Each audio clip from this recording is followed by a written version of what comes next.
Em nome e sob as graças do Senhor Deus e do seu Filho ungido, Jesus Cristo, vai e faz o bem aos teus irmãos. A revelação, o Consolador, ou Espírito da Verdade, funciona nos mundos e intermundos e não se poderia dizer, com absoluta certeza, de quantos recursos lança mãos e a que montantes pode atingir, em sua maravilhosa simplicidade. Porém, como medida de ordem técnica, deixamos para os encarnados o direito de conceituar como complexidade precisamente aquilo que dizemos simplicidade. Os encarnados partem de premissas um tanto contrárias, partem dos fenômenos e dos conceitos materiais, dos escolasticismos da terminologia científica ou pseudocientífica, dos efeitos para as causas, enquanto nós aprendemos, e bem depressa, a começar do começo, de Deus e das leis causais. Sendo assim, quando os conceitos de algum encarnado chegam aqui, todos sob medida formais, escolásticas, lastreados pelos importantes, fulano disse, etc., nós vamos às verdades-chave, ao centro de gravidade, aos princípios. E podemos então, de dentro de nossa crassa ignorância, compreender e sentir que a realidade tabelada pelos encarnados fica muito melhor quando livre das tabelas. E quando as tabelinhas vêm dos quadros religiosistas, temos por obrigação tomar medidas imediatas, porque as tabelinhas que na crosta funcionam em nome de Deus, da verdade, do amor e da virtude, ou do Cristo Verbo, que a tudo isso representa, verdadeiramente funcionam em benefício de grupos que tais, de súcias mercantilistas e politiqueiras, na maioria das vezes. Porque, outras vezes, funcionam em nome de simples fanatismos sectários, porém puros de intenção, o que já representa uma boa quantia de valores dirimentes. Dito isso, vamos ao fato. William, o pastor, saíra da carne embalado e forrado pelos conceitos luteranistas e tinha seus grandes méritos, porém tinha horror a respeito de muitíssimas leis ou verdades que jamais poderiam ser de fabricação humana. Mudaria Deus ou mudaria o ex-pastor William? Por causa disso é que a mensageria divina funcionou, enviando o homem cheio de boas prendas, de modo encantador. Ele veio como que do céu, através de graciosa faixa de luzes, onde se misturavam três cores: o verde brilhante, o azul prateado brilhante e o lilás muito claro e também brilhante. Um presente do céu, diremos, que ficaria ao nosso encargo entregar a um novo instrumento carnal para os devidos efeitos progressivos. Pisou o solo do nosso jardim, todo sorridente, trazendo na mão direita um bilhetinho. Entregou-o ao chefe dos serviços e este leu aquilo que está encimando o capítulo. Diante do irmão assim afeito aos tratos bíblicos, o chefe indagou. Fomos avisados de sua vinda, mas perguntamos que gostaria de fazer até a hora de tomar conta de novo fardamento carnal. Sem perder tempo, respondeu: estar sempre em contato com o mundo carnal, pois durante a vida cometi o erro de condenar a revelação. Entretanto, irmão William, veio muito bem, pois não? Sim, porque o Senhor Deus, nosso Pai, observa as obras e não as manias sectárias de seus filhos. Que mais o encantou no mundo espiritual assim que chegou? Antes já de abandonar de vez o corpo, via ao redor do chamado leito de morte dezenas de irmãos conhecidos que haviam partido antes de mim, estando entre eles alguns desconhecidos, deslumbrantes de luz, que me convidavam a acompanhá-los. Isso foi, para mim, uma graça de Deus que jamais teria esperado. Depois de estar por aqui, a maior graça foi ter visto Jesus Cristo de muito longe, tendo ouvido dele algumas palavras. Só Deus sabe como eu me senti. Que lhe disse ele? Perguntou-lhe o chefe curioso. Ouvi-o dizer perfeitamente: Tu estremeces diante da minha visão, todavia terás que ser como eu sou. Volta ao mundo carnal, sê um verdadeiro profeta, progride e faz progredir a teus irmãos. O chefe disse-lhe: reencarnar é por nossa conta, como já se sabe.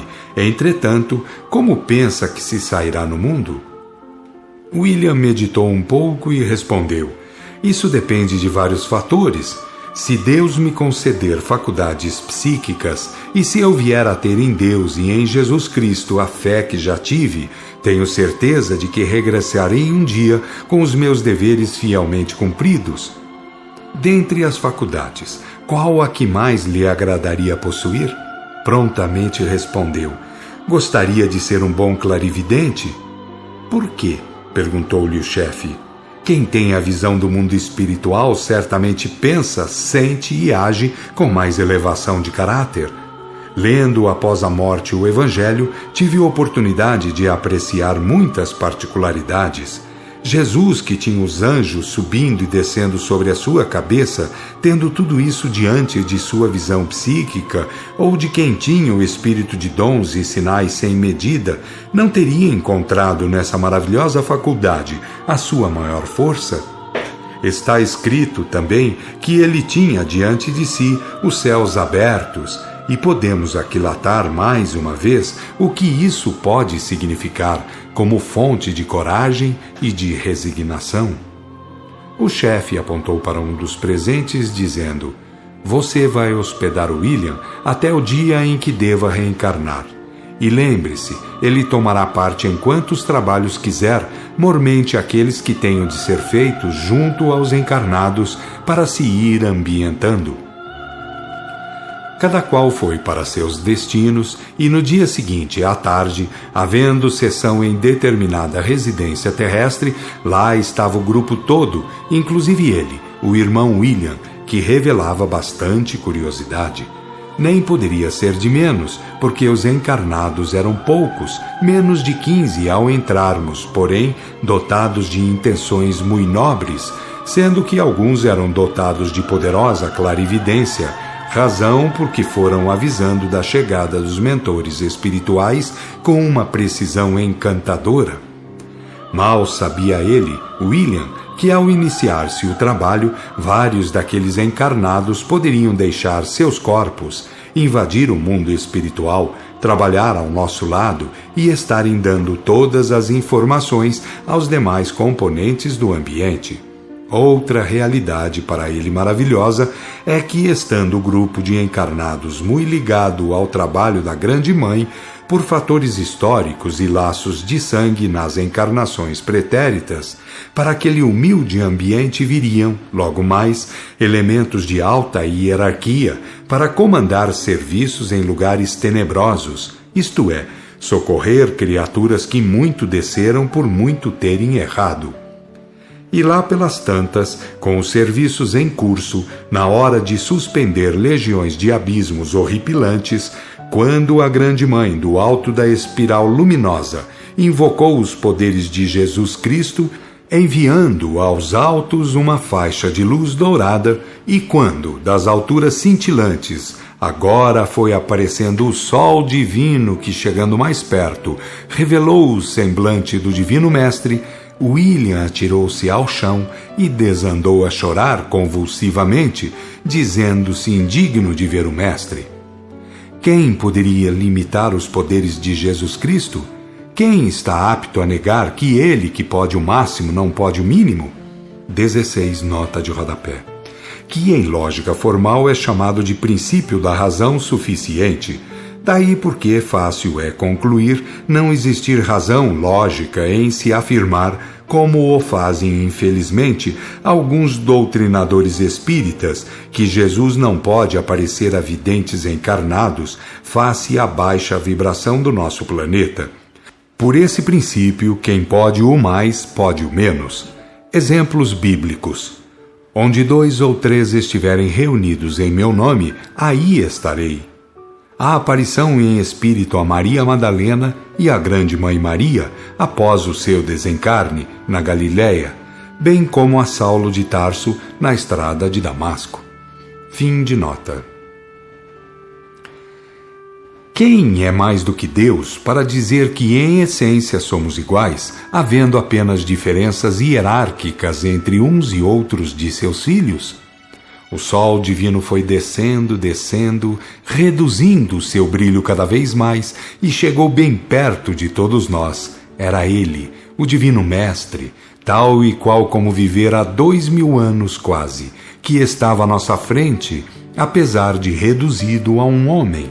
Sua presença causava um não sei o que de celestial, impunha um respeito inexplicável, diria divinamente terrificante, porque nos fazia pensar e sentir numa convergência infinitamente absorvente, como se o próprio Deus, o Ser Infinito, ali estivesse, reduzido a um simples homem para testemunhar que é o Pai de todos.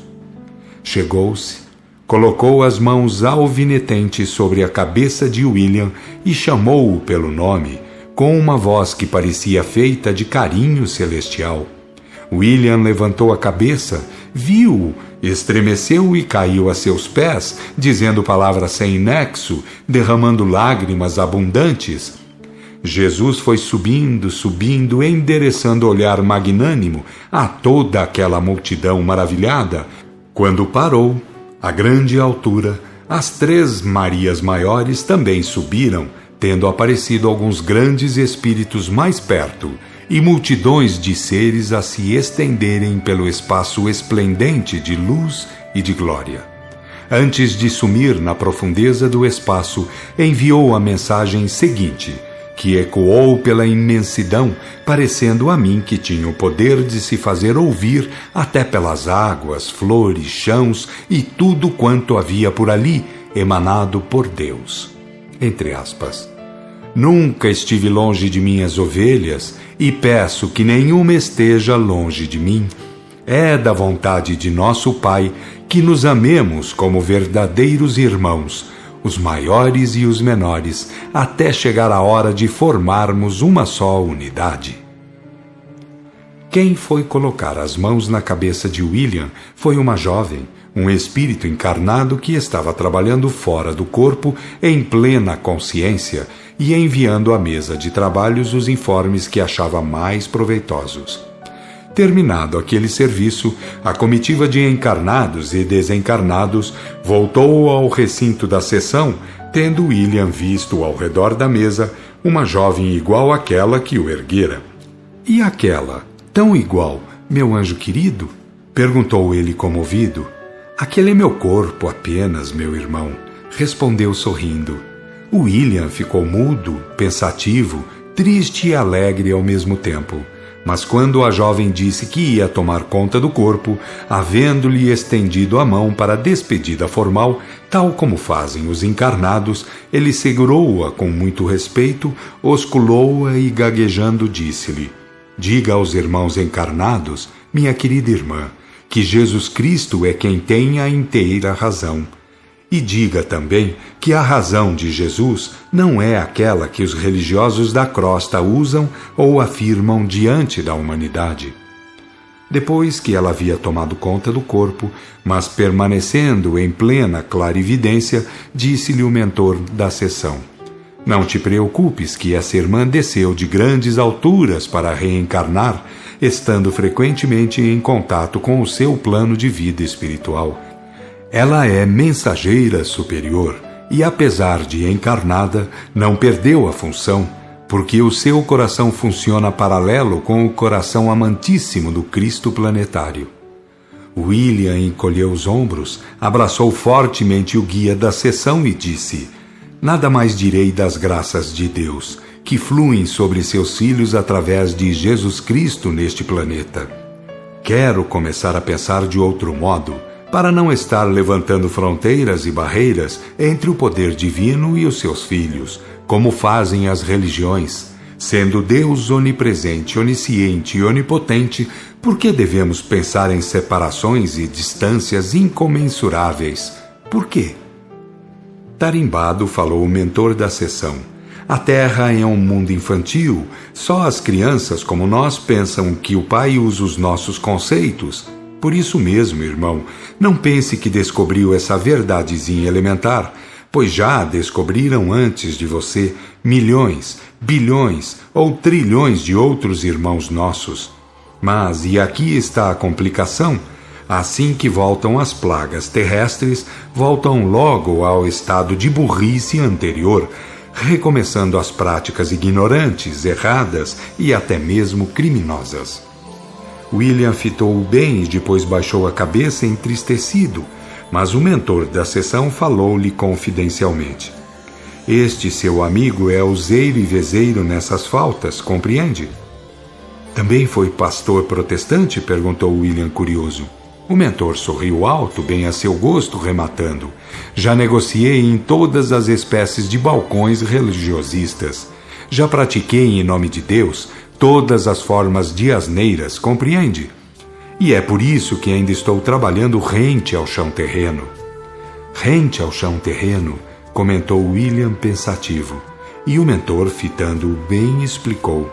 Todos os planetas são apenas casas cósmicas, nada mais, onde humanidades fazem sua evolução. Portanto, têm eles a parte interior ou subcrostiana, a parte que é a crosta, onde vivem os encarnados e aqueles que ficam ligados a eles por vários motivos, e as partes exteriores.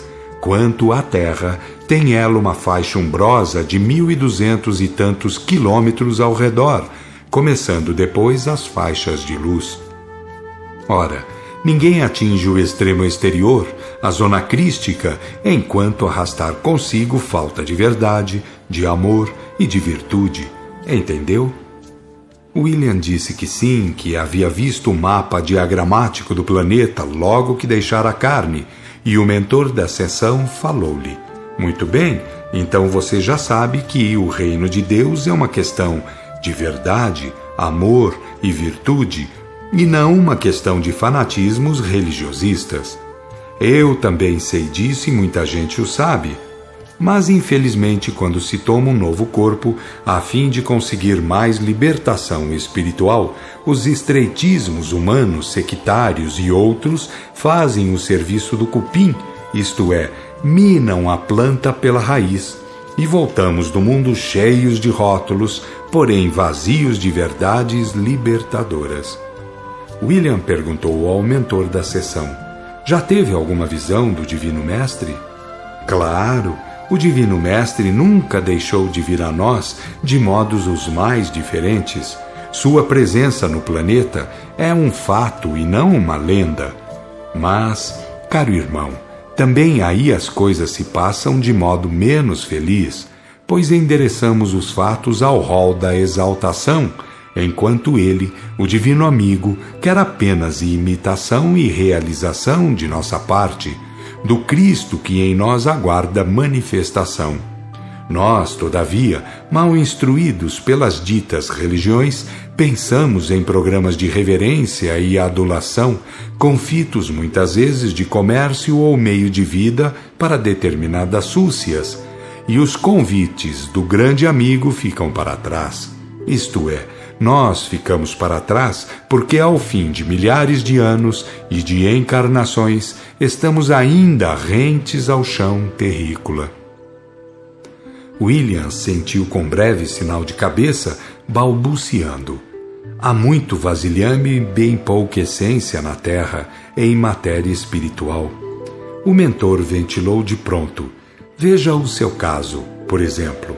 Não é certo que, como pastor protestante, pensava ter engolido a verdade? Não é certo que, trepado na sua importância interpretativa, até ao próprio Deus seria capaz de impor seus pontos de vista? E, no entretanto, em quantos assuntos e bem relativos, veio a compreender que estava bem errado? William baixou a cabeça entristecido e o mentor comentou com muito carinho em suas expressões. Tu és como nós todos somos, irmão William, e assim como te atiraste ao chão na presença do irmão maior, assim todos temos feito, contrariando a sua vontade. Ele quer que vejamos nele o grau crístico a que todos devemos atingir. Ele não quer de nós exaltações nem traumatismos terrificantes, porque o ponto atingido por ele é o mesmo que deve ser atingido por todos os filhos do mesmo Pai Divino. William levantou a cabeça, menos embaraçado, argumentando. Bem, a Igreja do Caminho está restaurada. A lei de Deus e o divino exemplo do Cristo estão de novo no mundo, límpidos e fulgurantes, convocando os homens ao divino banquete da fraternidade, tendo na revelação, no serviço da mensageria divina, o traço de união entre os filhos do mesmo Deus. Portanto, o mentor sorriu bem expressivamente, interrompendo-o. Portanto, o que, irmão William? Pensa que os homens vão deixar assim a boca torta pelo cachimbo? Ora. Lembre-se de que, sob pretextos vários, hão de levantar novas cleresias, com menos fantasias, talvez, porém tão criminosas quanto aquelas que, após as grandes revelações, sempre levantaram no mundo. Começam falando em organização, direção, cimentação, pureza doutrinária, necessidade de movimentação coletiva, etc. Mas, no fundo de tudo, não é o exemplo de boas obras que os domina, porém os vaticanismos e papismos que arrastam no arcabouço kármico, é o desejo de serem juízes e fiscais dos irmãos, a mania de quererem ser os donos da consciência alheia, querendo olhar de cima para baixo os seus irmãos, porque julgam que o bom Deus os fez especialmente para dominar os outros. Puro regime de falsa observação doutrinária, pura mistificação na ordem dos deveres fraternais. Assim começaram todos os vaticanismos e papismos, e assim o Consolador restaurado também correrá o mesmo risco, se não é que já está bastante minado pela praga dos mandonismos ditos especializados. Então, perguntou William, em que vamos confiar? Desaprovante, o mentor respondeu. Essa pergunta não se faz, irmão William. Por quê? Porque a verdade nunca será engolida por ninguém, porque a doutrina do caminho é em si mesma igual para todos os filhos de Deus. E porque as instituições e os estatutos pernósticos e prepotentes que certos homens possam inventar jamais controlarão as mediunidades e o movimento dos espíritos mensageiros. A vastíssima assembleia prorrompeu em aplausos, gritando a alguns o seu viva, a excelsa doutrina do caminho, que jamais será escrava de preconceitos humanos quaisquer.